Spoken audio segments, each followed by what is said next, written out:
For years, we were told that the more tests we do as we age, the safer we are. More scans, more blood work, more numbers, more protection.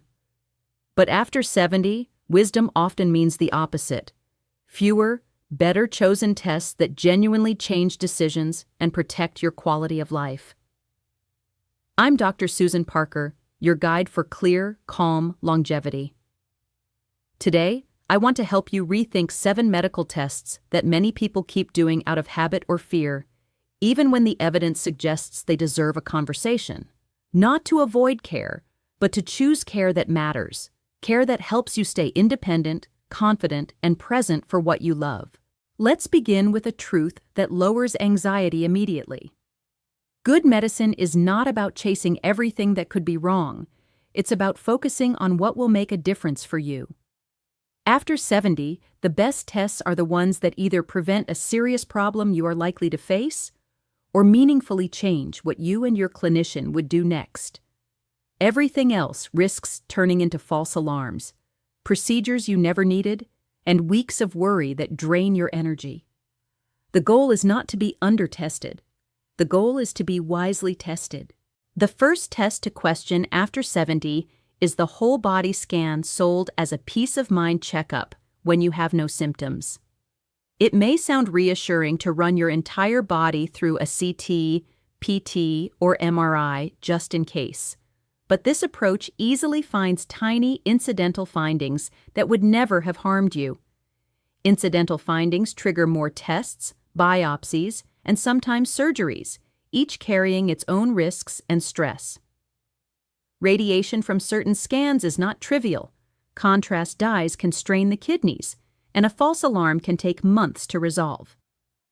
If you have a specific symptom or a known condition that needs imaging, scans are powerful tools. But as a fishing expedition, they often pull up seaweed, not fish. A better plan is targeted imaging guided by clear questions. What are we looking for? How likely is it given my history? And what would we do differently if the scan finds it? The second test to question is routine PSA screening for prostate cancer, simply because a birthday turned over. PSA can be useful in certain men, but after 70, the balance shifts for many. You are more likely to find slow-growing prostate changes that would never cause trouble in your lifetime than an aggressive disease in need of rapid action. Detecting every small change can push you toward biopsies and treatments that carry real side effects for urinary comfort, intimacy, and peace of mind. This is not a blanket no. It's an invitation to individualize. If you have urinary symptoms that worry you, a strong family history, or other risk factors, a discussion about PSA makes sense. If you are healthy and curious but symptom-free, ask a better question. Would this test improve my length or quality of life, given my personal risks and values? If the answer is uncertain, shared decision-making is the treatment. The third test to question is continued colon cancer screening exactly the same way you did at 50 or 60. Screening saves lives, but the method and interval should change with age. For many after 70, especially after a prior normal colonoscopy, the risks of another invasive colonoscopy, sedation, bowel prep, bleeding, perforation, can outweigh the benefits. That doesn't mean skipping protection. It means right-sizing it. Non-invasive stool-based options can be reasonable for many, and some people can stop altogether if past results and current health suggest a very low chance of benefit. The key is to ask, given my last results, my other conditions, and my life goals, which option keeps me safest with the least burden? The fourth test to question is the cardiac stress test, or coronary imaging in people without symptoms and without high risk. If you don't have chest pain, breathlessness with modest activity, worrisome palpitations, or a high-risk profile, routine stress testing can uncover small, ambiguous findings that lead to catheterizations that do not improve how long or how well you live. What does improve both? Walking most days, strength training twice a week, sleeping well, managing blood pressure, lipids, and glucose, and taking evidence-based medications when indicated. If symptoms change or your risk rises, a targeted test becomes your ally. Until then, don't let curiosity about pictures distract you from the habits that remodel your arteries from the inside. The fifth test to question is the thyroid ultrasound ordered just because a small nodule was felt or a scan long ago noted a tiny lesion when your thyroid blood tests are normal and you have no compressive symptoms. Thyroid nodules are extremely common with age, and most are harmless. Chasing every millimeter can lead to needle biopsies and surgeries you didn't need, with lifelong consequences for hormone replacement.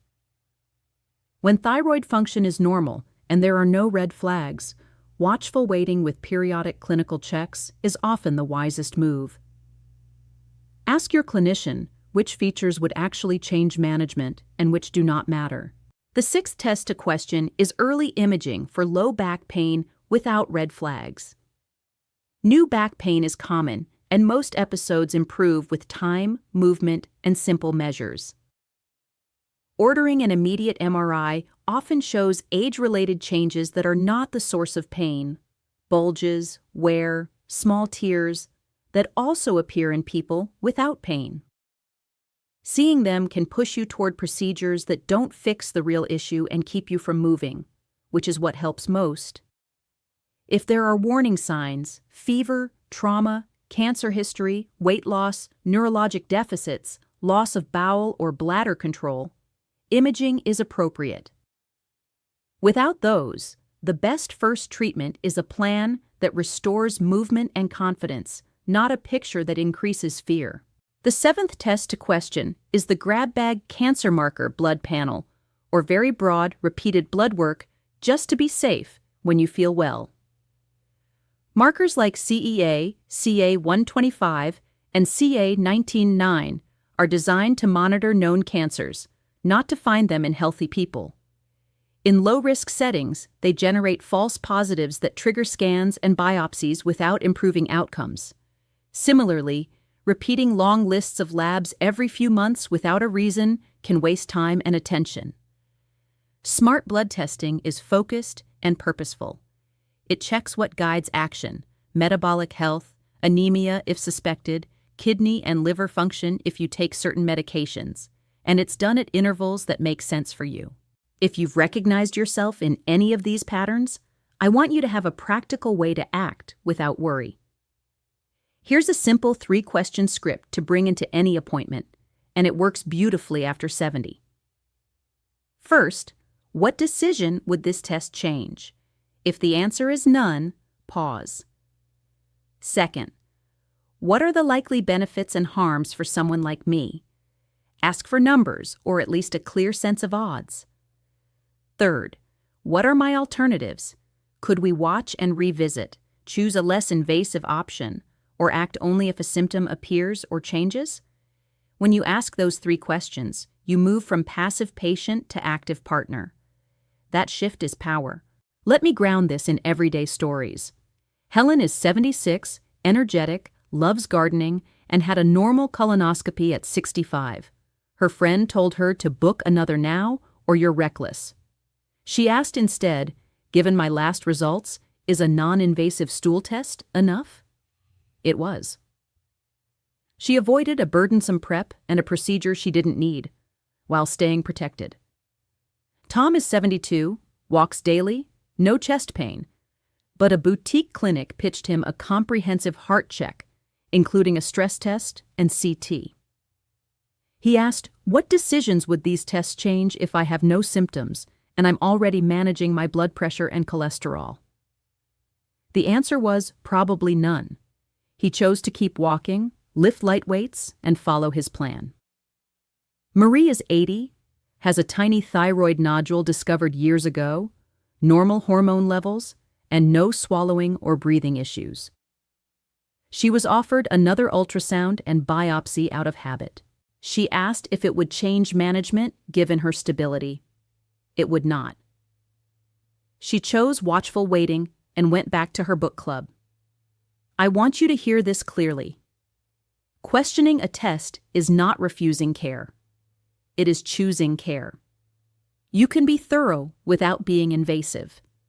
You can be proactive without being anxious. You can protect the life you have without spending it in waiting rooms. And you can change course at any time. If a new symptom appears, if your goals shift, if your health changes, the calculus changes with you. There are also tests worth keeping on your radar, thoughtfully tailored. Vaccinations that prevent serious infections are small interventions with big upside. Vision and hearing checks protect independence, driving safety, and social connection. Bone density testing, when used at sensible intervals, guides fall prevention and fracture prevention strategies that keep you moving. The point is not less of everything. The point is more of what counts. Here's how to turn today's ideas into a simple plan you can live with. First, list your top 3 health goals for the next 2 years. Maybe it's walking without fear, traveling comfortably, or picking up your grandchild.